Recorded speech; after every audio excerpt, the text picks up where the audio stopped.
right, 2 p.m. Welcome, everyone. Thank you so much for joining us today. We have a really exciting topic for our latest MedicAlert Live Healthy Hour. We're going to be talking about hearing and your brain. Let me get to the next page. So here's what we're going to cover today. A little bit about MedicAlert for those of you who may not know about us yet. I'll introduce you to our speaker.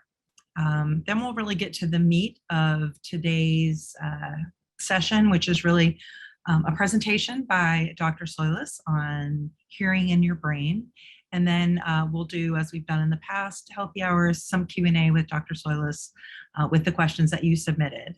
Thank you in advance to everyone who submitted questions. We had a lot of really great input, and unfortunately we won't get to all of them, but we'll get to as many of them as we can. And at the end, we'll share some additional resources for you. So first, about MedicAlert. For those of you who don't know, this is our 65th anniversary year. We're really proud to be basically kind of doing the exact same thing we set out to do in 1956, ever since there was an incident. There was a doctor, Dr. Marion Collins. His daughter cut herself. She had to go to the emergency room. He was out of town. And in the emergency room, she was given a tetanus antitoxin, which she was allergic to, and unfortunately had a anaphylactic reaction. She went into a coma. She almost died. The good news is that she pulled through that, but as a physician, he was very frustrated because he's like, I knew she had this condition and I wasn't there to tell someone. How am I going to protect her if I'm not always there to be able to let somebody know that she has a life-threatening allergy? And so he started by pinning a note to her shirt when she'd go to school, or putting a paper bracelet around her wrist. But when she went away to college, he knew he needed a more permanent solution, something that would stay with her. And he went to a jeweler in San Francisco, and he designed basically very similar to the same MedicAlert emblem that we wear today. And at college, his daughter, Linda's friends and acquaintances saw it and said, you know, I have asthma. I need to let people know about that. Or I have diabetes, or I have some other condition that's going to affect how I'm treated in an emergency. And, you know, to his credit, Dr. Collins very quickly realized that this idea was a lot bigger than just him protecting his daughter. There were a lot of people that would benefit from this. So he and his wife established MedicAlert at the time in 1956 as a nonprofit organization. We are a nonprofit and always have been since our founding. And he did a couple things at that time, which we still do. One was he collected not just the information that was engraved on the ID, but additional health information that would matter in an emergency situation. And today that has sort of evolved to become the emergency health profile. And he also set up a way for a first responder or a good Samaritan to call MedicAlert 24 hours a day, 7 days a week, 365 days a year, in order to find out more information about the person that they were treating. So those things really do set MedicAlert apart. There are a lot of people that offer medical IDs, but not a lot of people that do it, or actually no one that does it in the same way that we do and have done since 1956. So our mission has stayed the same. It's to protect and save lives by sharing vital information in our members' moments of need. And this kind of gives you a very quick overview of how it all works. So as we talked about with MedicAlert, you keep a complete online health record that you provide. It includes not just what's engraved in your ID, but also your allergies, medications you're taking, medical conditions, previous surgeries, your vaccination records, any patient instructions, if you have an advance directive or some other end-of-life care wishes, that can all be stored within your MedicAlert online health record. Now, you also wear the MedicAlert ID or carry what we'll talk about later, like a MedicAlert Smart ID card. And in an emergency, first responders are trained to look for a MedicAlert ID. They'll check your wrist, they'll check your neck, and when they do, they know to contact us. We're able to provide all of that information at the point of the emergency that helps them provide you with fast and accurate care. So it's, we're really proud to have been doing this work for 65 years, to be trusted by so many people, to hold, their really important medical information and help them get the best possible care in an emergency. So that is a little bit about MedicAlert. I am going to now tell you a little bit about our guest speaker for today. We are delighted to have with us Dr. Leslie Soilis. She's the chief audiologist, at HearingLife. And let me tell you a little bit about her background. Dr. Soilis founded HearingLife's Shrewsbury office, Massachusetts in 1996. As a doctor of audiology, she previously worked with ear, nose, and throat physicians for the first 20 years of her career. She earned her Doctor of Audiology degree from A.T. Still University of Health Sciences, her Master of Science in Audiology from the University of Massachusetts, and a Bachelor of Science degree in Communication Disorders from Worcester State University. In 2018, Dr. Soilis received the distinguished honor of being appointed the Chief Audiologist for both HearingLife and the National Campaign for Better Hearing program in the U.S. As a chief audiologist, Dr. Soilis trains and mentors healthcare hearing care providers, staff, and people with hearing loss across the United States. Dr. Soilis was born with hearing loss, and she utilizes amplification herself. Her patients find her unique insights regarding life with hearing aids to be a valuable resource.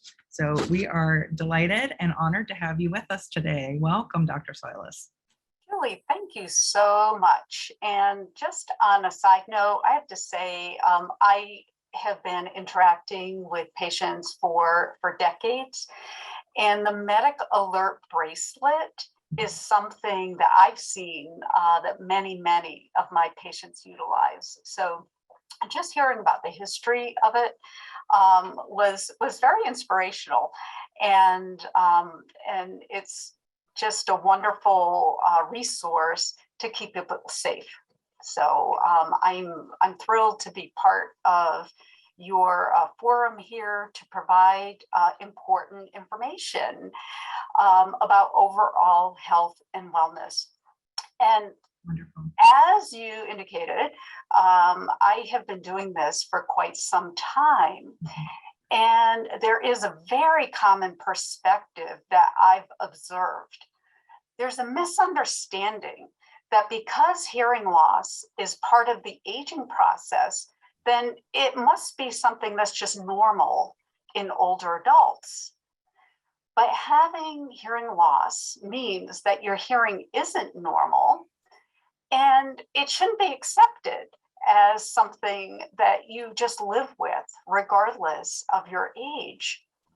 So why is hearing health so important to overall wellness? If hearing challenges exist, then there are extreme implications for overall brain health. And the fact is, we don't hear just with our ears. We hear with our brain. That's it. And your brain, it's a supercomputer. Think about that. Think about everything that enters into your brain through your various senses that has to be sifted through and processed, and then interpreted in a way that gives you meaningful information about what's happening in your world. Well, this is exactly what's happening as we interpret what our ears are capturing in terms of sound. Our brain has to process and interpret this auditory information so that we understand what's just been said. And according to research from Johns Hopkins, hearing loss accelerates brain function decline in older adults. So I'm going to say it again. Listen carefully to what this research is indicating. Hearing loss accelerates brain function decline in older adults. You can advance the slide. And the fact is, we do not have to live with hearing loss. This research is showing us that older adults with untreated hearing loss are more likely to develop difficulty with thinking and remembering than older adults with normal hearing. And according to the Perelman School of Medicine, there's a direct relationship between hearing loss and a decrease in neural activity in the brain. But it doesn't stop there. I mean, this whole list of the implications of hearing loss on brain functionality it's alarming. It should be alarming to us. But there's also a decrease in gray matter in the brain. The World Health Organization notes that roughly 2 out of 3 adults over the age of 70 suffer from some degree of hearing loss. Well, what this means is 2 out of 3 people over the age of 70 are at risk of having cognitive function compromised by hearing loss. So what exactly is the connection between hearing and compromised brain function if we're not hearing the way we should be? If hearing loss is present, then the brain is receiving incomplete, I call it packets, incomplete packets of information. So people are hearing, but they aren't fully understanding what's being said because they're just hearing bits and pieces of words and not the whole word. But remember what I said about your brain, our brains are supercomputers. So it tries to make sense of what was heard by using other clues to fill in what was missing because of the hearing loss. And an example of what an additional clue would be lip reading. Though we know now with face mask use, a lot of people that were dependent on that crutch to help fill in what their ears are missing, face masks are just preventing our ability to lip read. Another strategy people utilize is context.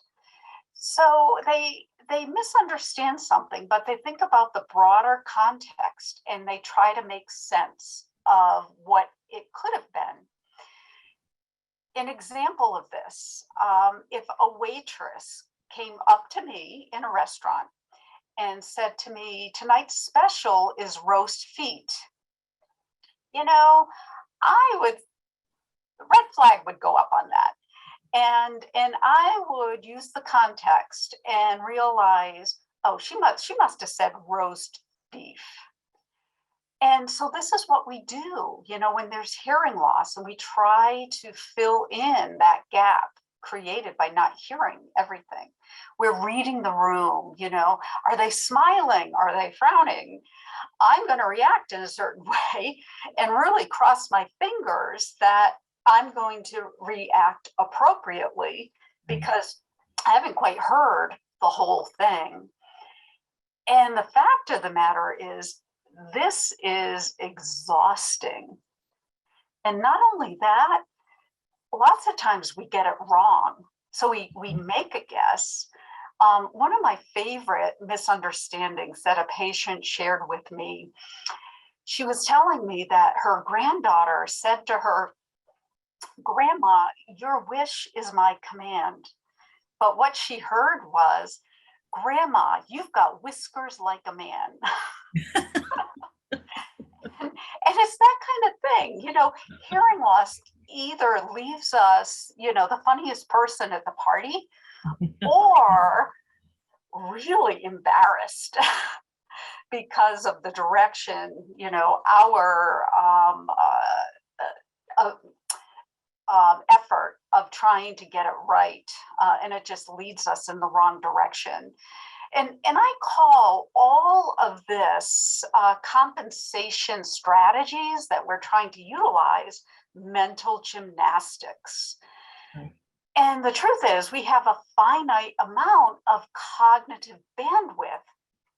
Yet when we're using up our brain power on trying to understand what's been said, we don't have enough left to actually remember what we just worked so hard to try to figure out. And studies have shown that people with mild hearing loss are 2 times more likely to develop dementia than their counterparts who have normal hearing. People with moderate hearing loss are 3 times more likely to develop dementia, and people with severe hearing loss are 5 times more likely to develop dementia. So not fully understanding what's being said leads to this whole cascade effect. Relationships become strained, conflict increases because our significant others, grow frustrated with having to repeat over and over again. And then people tend to become withdrawn because of this hearing loss that's gone untreated. It leads to social isolation, avoidance, embarrassment, lack of self-confidence, even depression. Next slide, please. Our brains thrive on stimulation. Next slide. But now we have that vicious cycle where isolation, depression, and withdrawal leads to that lack of stimulation. So hearing loss is either leaving our brains overtaxed, trying to fill in all that missing information that's resulting from hearing loss, or understimulated because we're now pulling back and we're withdrawing and we're putting ourselves in a sphere of social isolation. And neither is good for us. Next slide. But here is the good news, Julie. That was pretty sobering, wasn't it? That's a staggering statistic. I know. But there is so much of this that's avoidable by addressing the gap in hearing. So we all have annual physicals. We get our eyes checked. We get our teeth cleaned twice a year. And even our cars go in for oil changes and tune-ups, right? So we need to establish a hearing health rhythm. And the way this is accomplished is by getting a baseline hearing test and then monitoring your hearing accordingly. And if there is hearing loss, don't accept it as normal, regardless of your age. Do something about it. So I've been talking about hearing loss, but now I want to talk about hearing gain, because there are so many great solutions available to address hearing loss. As someone, as you mentioned, I was born with hearing loss. I used hearing aids for over 40 years, and I can testify to how life-changing hearing health can be. What have my patients gained? They get reconnected to their world.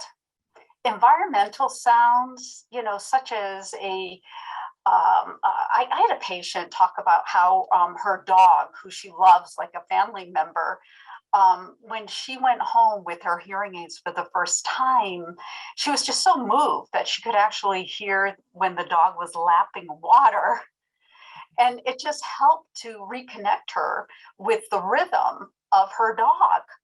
I had another patient tell me that she actually had to pull over when she was driving home with her hearing aids for the first time, because it started to rain and she could hear the raindrops hitting the roof of her car.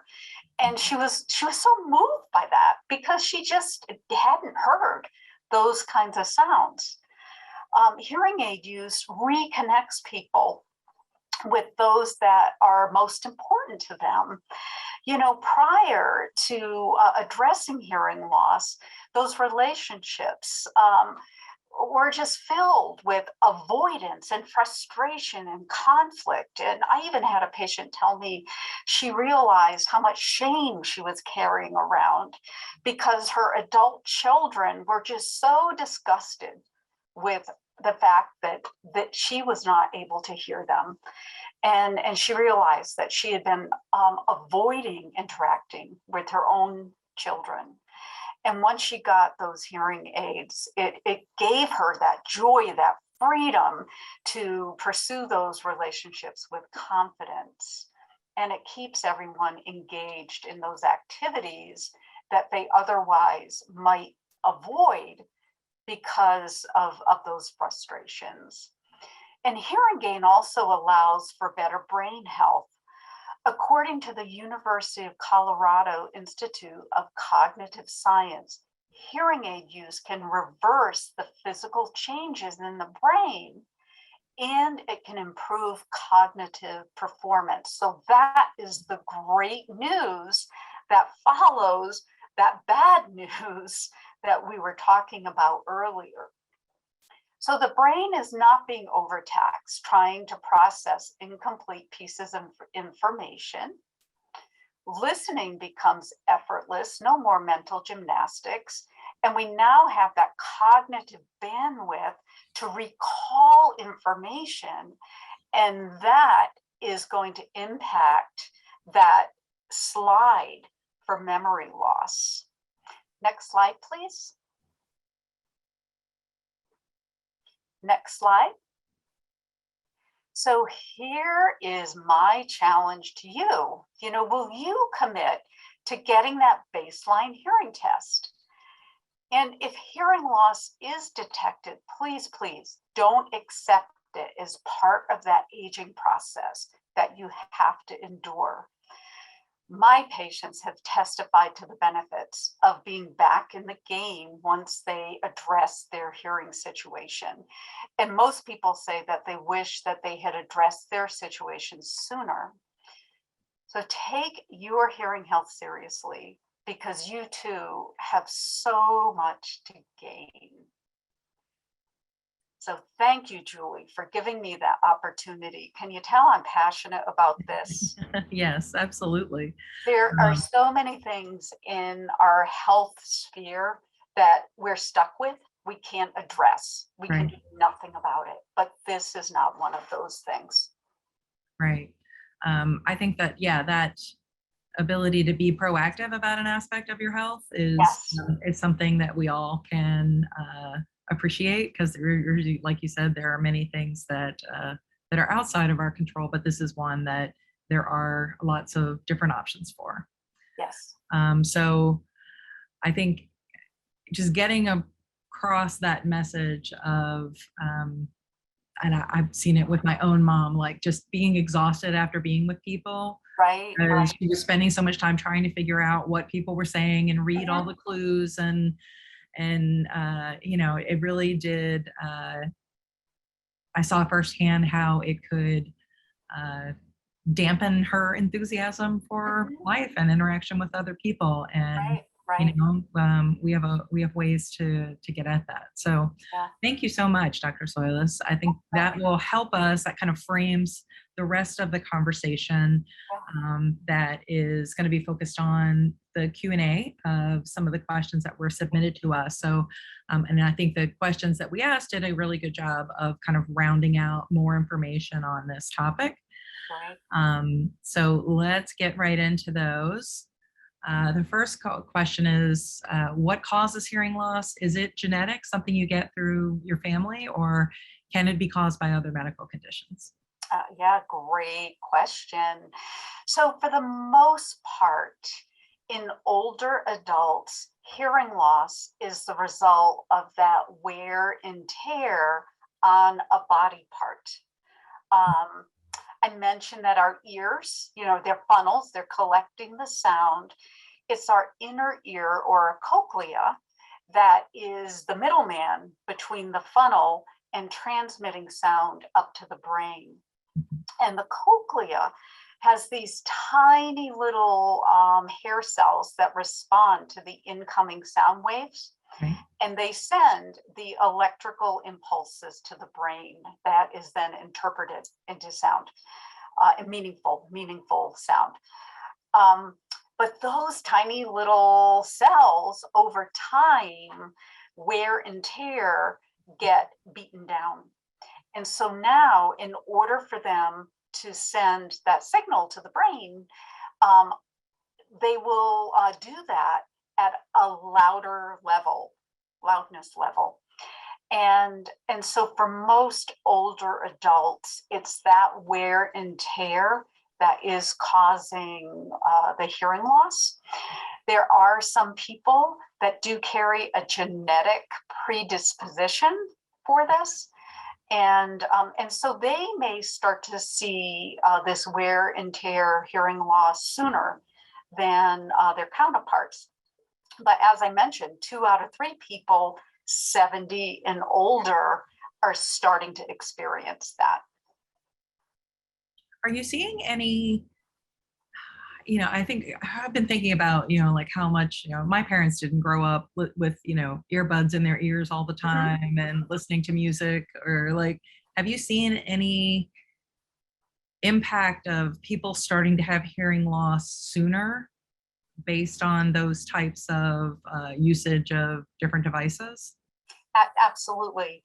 So as we talked about those delicate, tiny hair fibers, and anybody that is exposing themselves to really loud noise levels, Right. and that can be through excessively loud earphones. It can be through activities where they're using things like power tools, chainsaws, leaf blowers, any of those gasoline operated devices without hearing protection, then those really high levels are just pounding on those. And over time, it's going to take a toll sooner. Right. Yeah. Right. Great. Thank you. The next question. So what are the common symptoms of hearing loss? I imagine for a lot of people, it's something that happens somewhat gradually. That's true. So what are you looking for in sort of either self-diagnosing or recognizing it in someone else? Yeah. So the most common heads up, you may want to investigate this, is if you are frequently saying what? Somebody said something, but you've just misunderstood it. So that is first and foremost, what, excuse me, leaning in, just expending that extra effort.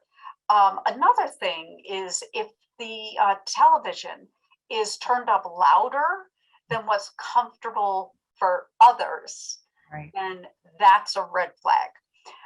Another indication would be you may function really well in a quiet environment, but the moment that there's more complex noise around, like a restaurant, all that competing sound, where you're suddenly aware that, wow, I'm faking it, I'm trying to lip read, I'm missing things right now. Gee, I can't even look at the menu while the waitress is giving the specials because I have to be looking up, seeing her face to compensate. Right. All right. Are there different types of hearing loss? There are. So I talked about the more common hearing loss. And by the way, the fancy name for that age-related hearing loss is called presbycusis. One more time? Ready? Yes. Presbycusis. Okay. All right. Good.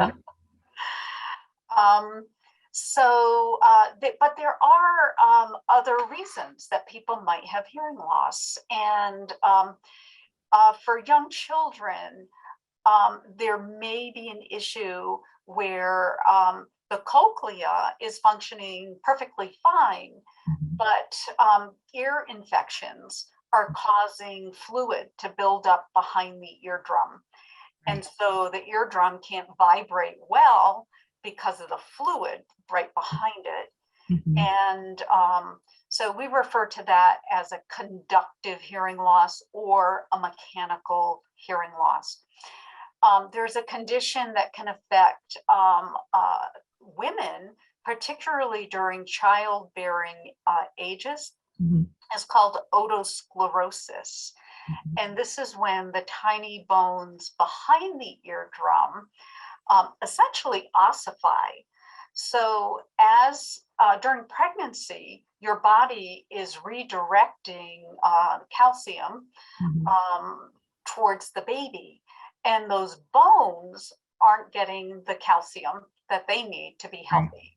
And so they become less flexible, Mhm. and that also can create hearing loss. Same thing, the cochlea is fine, but the sound is having a harder time getting to it because those bones aren't flexing the way they should be. But it sounds like the vast majority of the hearing loss that you see is age related. Correct. Okay. Got it. And we call that, by the way, we call that a sensory neural hearing loss. Okay. So eardrum's working great, the Right. bones behind the eardrum are working, but it's the issue in the cochlea. Right. That wear and tear that you talked about earlier. Yep, exactly. We have a comment from Michael in the chat who said, I was a gunner on a Navy ship in my teens and I've had, tinnitus ever since. Is the hearing loss I have now, do you think that's possibly related to being close to such a loud Absolutely, sound? absolutely. No hesitation. Yep. Right. Are there different degrees of hearing loss, and can you have different degrees of loss in each ear? Because they're both connected to the same brain. Right, right. So how does that work? Right. And by the way, your people, these are great questions. So Yeah. kudos there. Yeah. Yes, absolutely. To your point earlier, Julie, hearing loss typically begins what we would call a mild level. And then over time, it gradually becomes worse and can go from mild to a moderate hearing loss to severe, and the worst hearing loss is profound. And yes, you can have different degrees of hearing loss between ears. Mm-hmm. That's less common because if you think about it, what one ear is being exposed to, often the other likewise is Right. being exposed to it. Having said that, Michael had mentioned that he had exposure when he was, I think he said he was a gunner. Yeah. And so I have patients where I'm going to take as an example truck drivers, where a truck driver often will have worse hearing in their left ear because they're driving sometimes with the window down, Right. and they have that exposure that the right ear is not experiencing. Right. And then they have the stack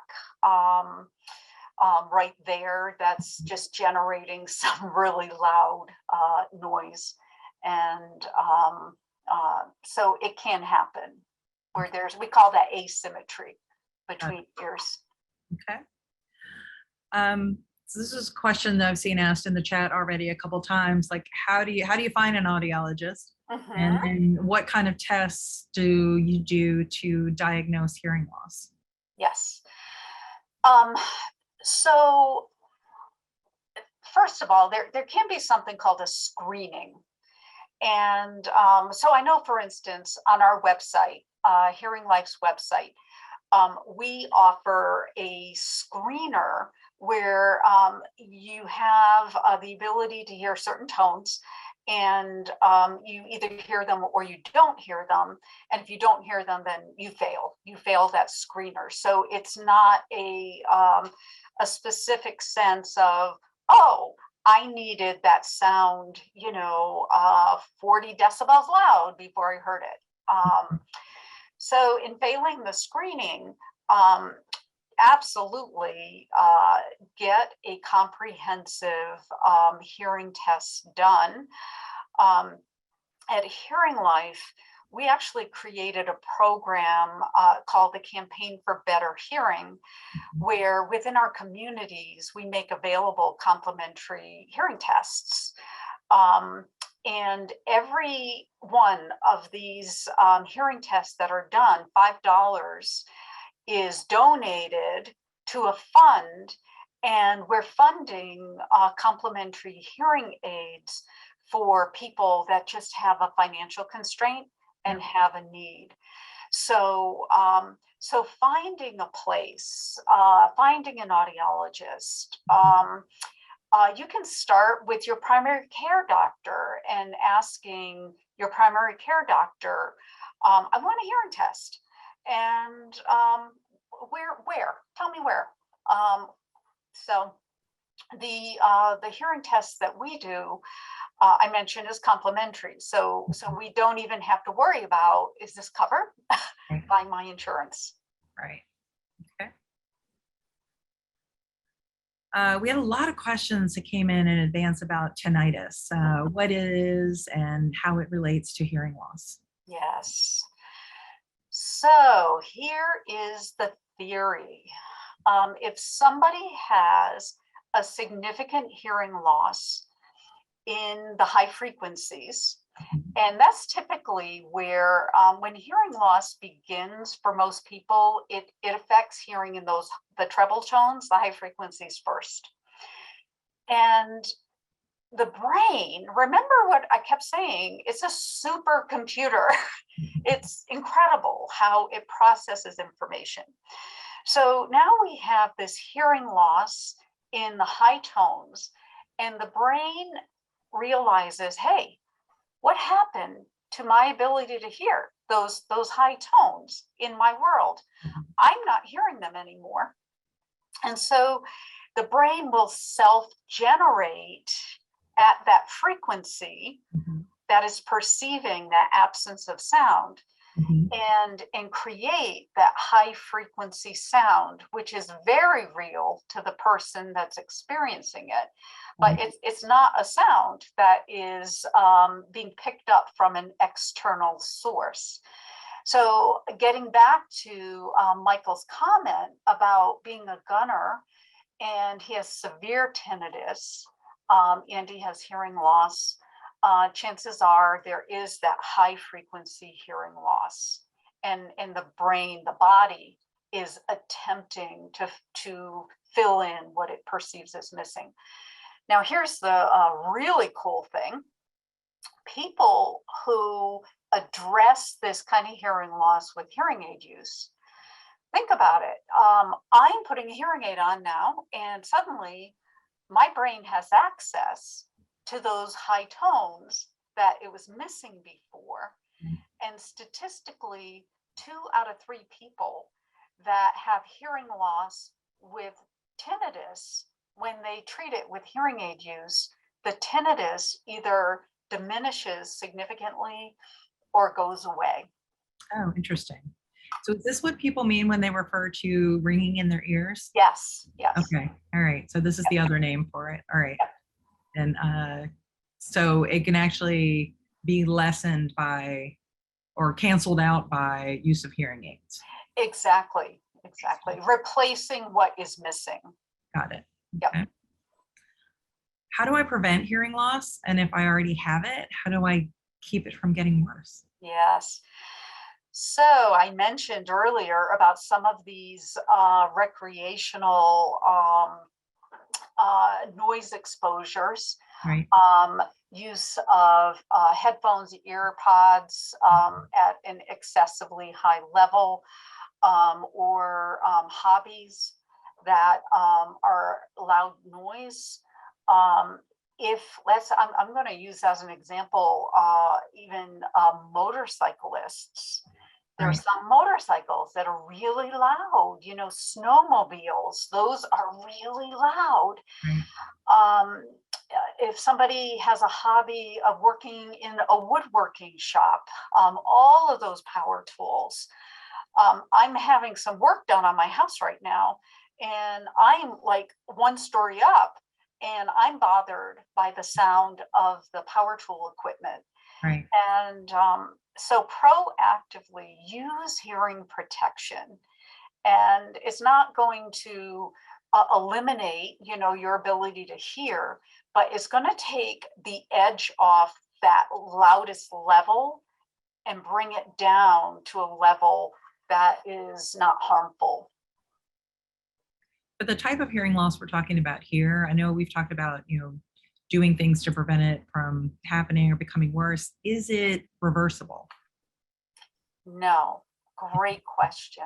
Mhm. And so once those tiny cilia are just beaten, broken, right now we don't have anything medication-wise or surgical procedure that can restore them. Wow. Okay. So really treating it in a way or using amplification is really the only way to restore that functionality. Yep. Okay.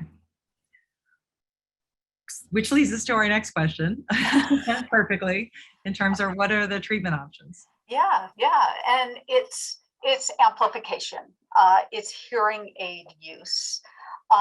There are many different types of hearing aids that are out there, and this is where it becomes critical to try and, don't try and self-diagnose. Don't try and treat this medical condition yourself and cross your fingers and hope that you did the right thing.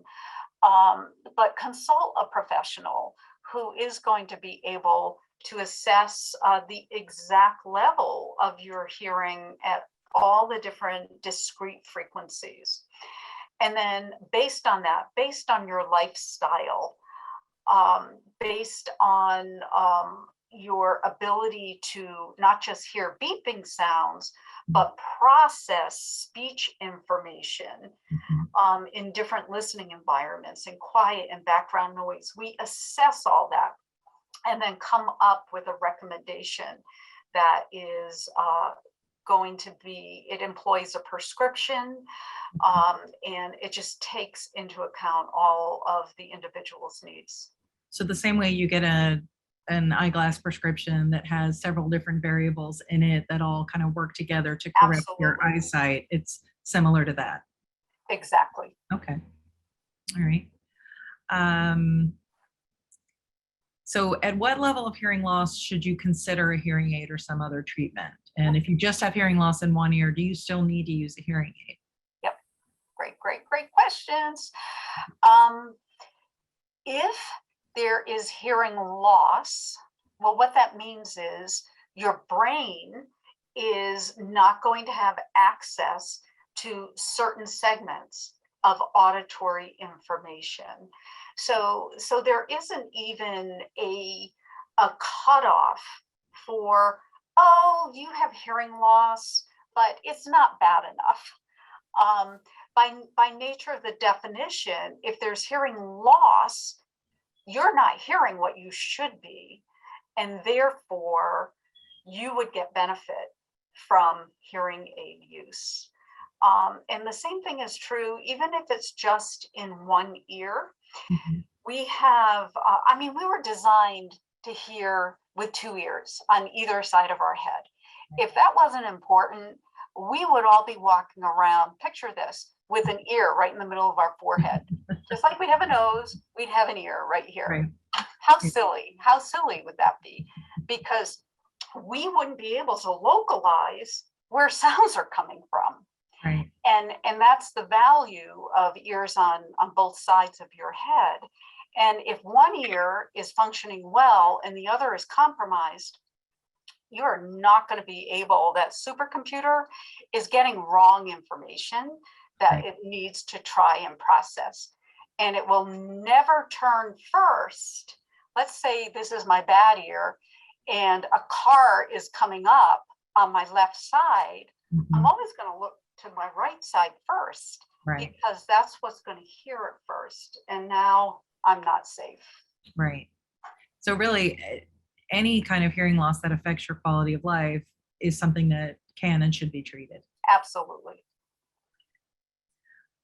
So are there specific hearing aids that help distinguish speech sounds? We get this question quite a few times as well, like people Yeah. that have that I guess can hear other things okay, but Mhm. difficulty distinguishing, especially that initial sound of speech.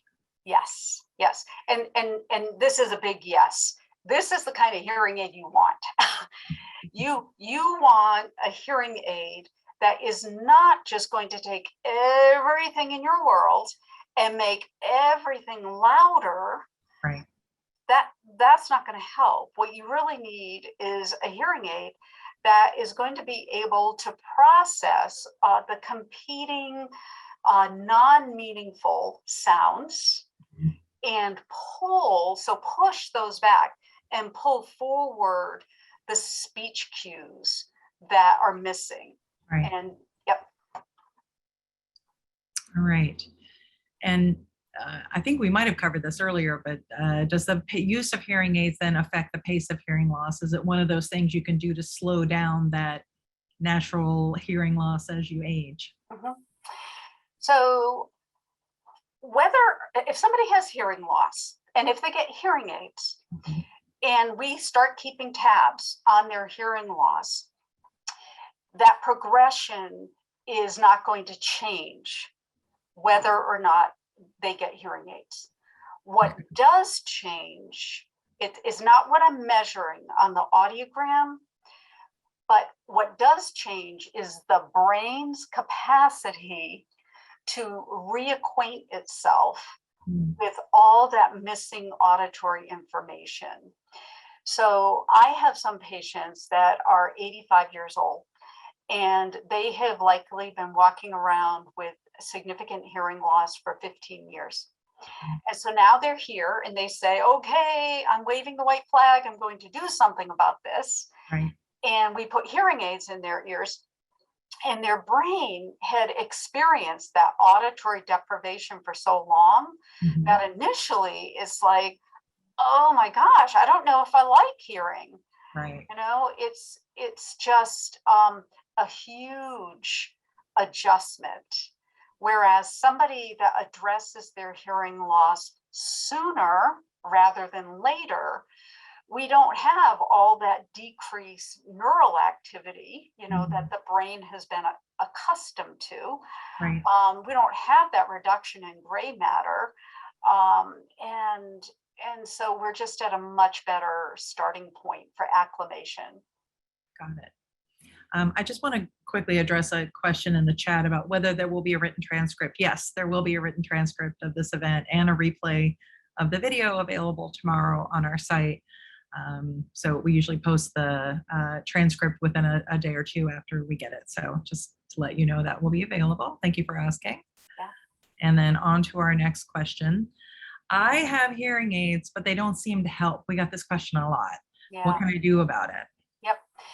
So there can be a couple of reasons why that is the case. The first possibility is, a hearing aid is a hearing. It's a hearing aid. It's a device. It's a mechanical product. Um, I mentioned some of the science that is involved in programming a hearing device and the considerations involved in either activating, deactivating different features on the device. So you want to make sure that the hearing healthcare professional you're dealing with, is licensed, board certified, and that's just, they know what they're doing. It's an external organization that's saying, yep, they know what they're doing. The second reason may be that the lifestyle of the individual is like this, but the technology that was that's being utilized, it's a less sophisticated technology, a more basic level technology, and it just can't meet the needs of what the individual is. And the third thing is, every now and then I come across a patient where their ability to process speech is so compromised. Even if I put hearing aids in their ears and get it loud enough for them to hear, between the ear and the brain, it's getting distorted. And boy, oh boy, that's a toughie. That's a tough hearing loss. And is that generally happening because they've waited too long to Yes. try to correct it, or? Yes, exactly. Interesting. Yep. All right. This is a big question that we got, sort of like, how much do hearing aids cost? Are they covered by insurance? Why are there price ranges out there that go all over the board? Right. So I am going to start with the fact that, yes, there is a wide price range for hearing aids.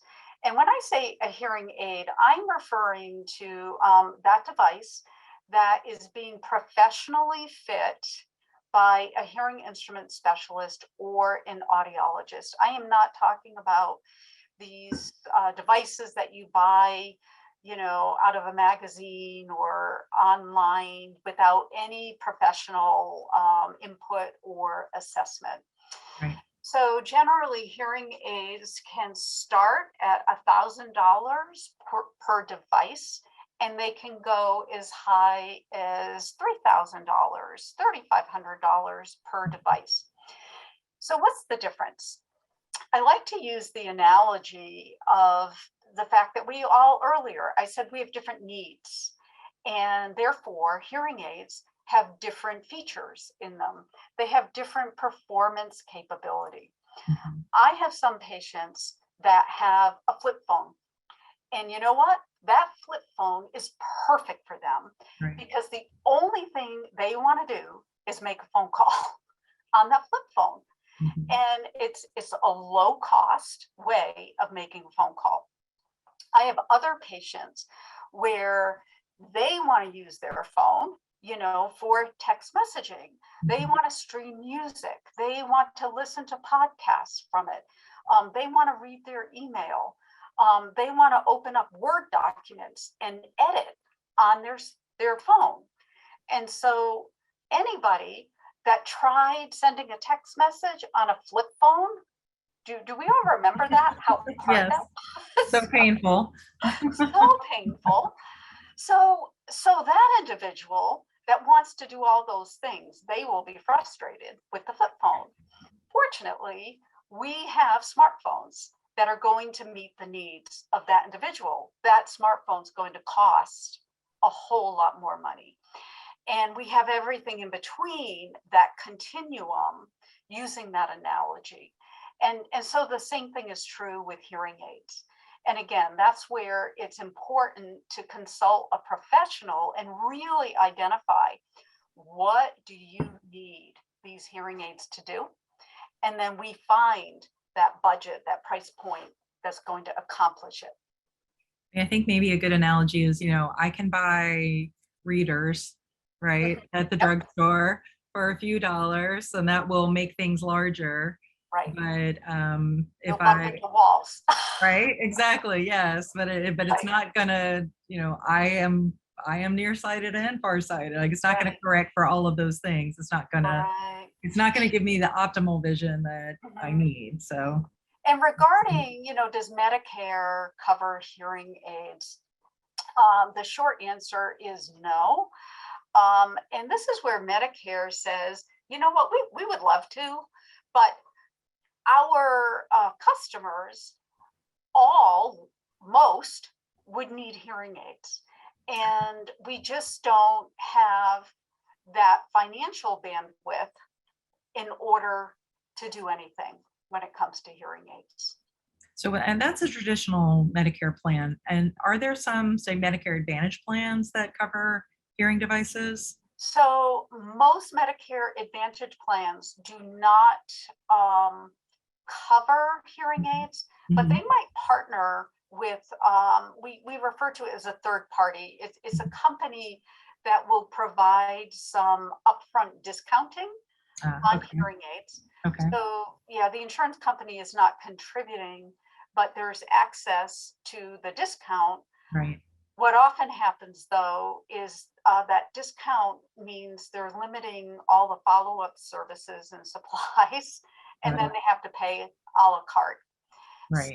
So this is where again the professional will sit down and look at what is available to you Mhm. and really make an A/B comparison and figure out where the best value is. I want to ask one follow-up question to that. That was a good one from the chat. Is how often do you need new hearing aids, and how often do you need to be retested? Great questions. Retested every year. Okay. We will continue to fine tune the hearing aids. Mhm. Most hearing aids have a lot of headroom. So if hearing progresses, we just reset the prescription. We will measure periodically the performance of the hearing aid for the individual. When somebody is replacing their hearing aids, it's not that 9 times out of 10, it's not that their hearing aids are broken and no longer function. Rather, their hearing has changed and there is something substantially improved technology wise that has come down the pike that will help the individual do substantially better. So at that point, it becomes a very individual decision. Oh, my hearing aids work, they work for me, or my hearing aids work, they don't work as well for me as something newer that has come down the pike. Do I want to pursue that? Yeah. Yeah. And one more follow-up question, then we'll Yeah. move on to the resources. But I thought this was a good one from Mona. She says, I find that even with good hearing aids, the improvement in my hearing lasts only for the first several months, even with adjustments, and then I don't see improvements. What is there a solution for that? Is that common? So the brain is reacclimating to hearing. And so there is, I call it that light switch effect. When we first put hearings on, it's like, wow, everything's bright, woohoo, everything's light and bright auditorily. And then that kind of normalizes, just like when we're in a room and our eyes adjust to that. What I encourage my patients to realize is that even people with normal hearing are always going to encounter certain situations where they struggle. And so I think it's important that we have realistic expectations for how far hearing aids are going to close that gap in particularly demanding situations. Okay, that was a great answer. Thank you so much. I know that you have a couple of things that we're going to be sending in terms of follow-up items. Do you want to talk a little bit about some of these resources? Sure. So there is a really valuable handout that in a very engaging way, it summarizes what some of these cognitive impacts are on untreated hearing loss. And it cites some of the, I talked about a number of research Yep. studies that were done. And so we have the citations of that if anyone wants to read more on that. And then we also, just our website is an incredible resource. I mentioned that we have the hearing screening tool available there.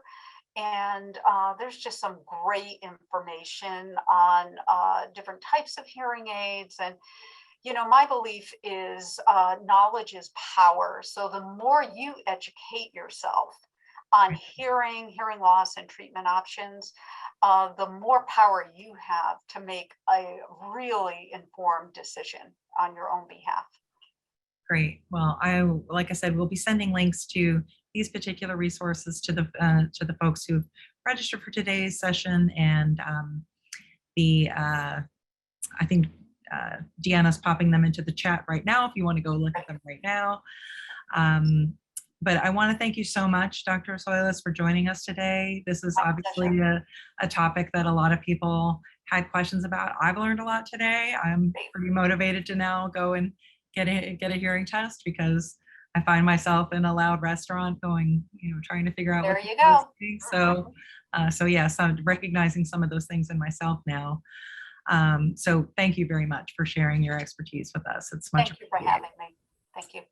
Just a couple more things we're going to run through. I wanted to mention, I mentioned earlier, we have obviously the classic MedicAlert IDs, but we recently added the MedicAlert Smart Medical ID card. This gives you a QR code access to everything that's in your health profile. So this is a great way for you to essentially make your health record portable and carry with you. With a MedicAlert membership, it's $10. This is something that's great for you to take into a new doctor's appointment if you want to have a record of all the medications that you're taking, or access to all of that health information that you've stored in the profile.